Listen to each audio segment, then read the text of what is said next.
The member for Corangamite has the call. Thank you, Speaker. My question is to the Prime Minister.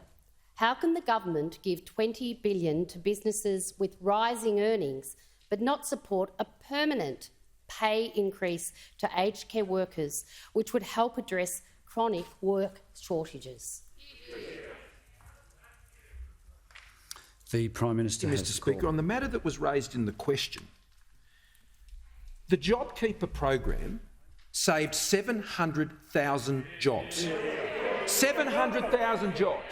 And, Mr. Speaker, they won't put it in the question that that's what they're referring to. They'll sneakily not mention that what they're referring to is the JobKeeper program that saved 700,000 jobs at a time, Mr. Speaker, when the Australian people were looking into the abyss of a pandemic nobody understood or had any idea about what would occur.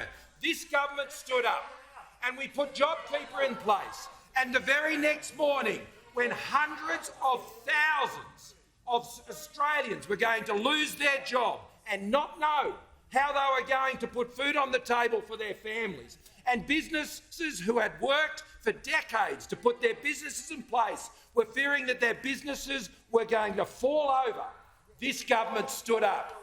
This government stood up with the single largest income support program, does it a partnership between business, the government and the financial sector to save this country's economy, Mr. Speaker.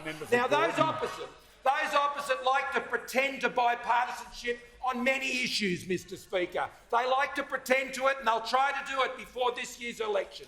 But what I know, Mr. Speaker, is they talk out both sides of their mouth. They say they support JobKeeper, but they come in here and they bag it, Mr. Speaker. They say they support us on national security, but then they speak out the other side of their mouth. You can't have an each-way bet on Australia's economy. You can't have an each-way bet on national security, Mr. Speaker. And there's no safety in anyone taking a one-way bet on this Leader of the Labor Party.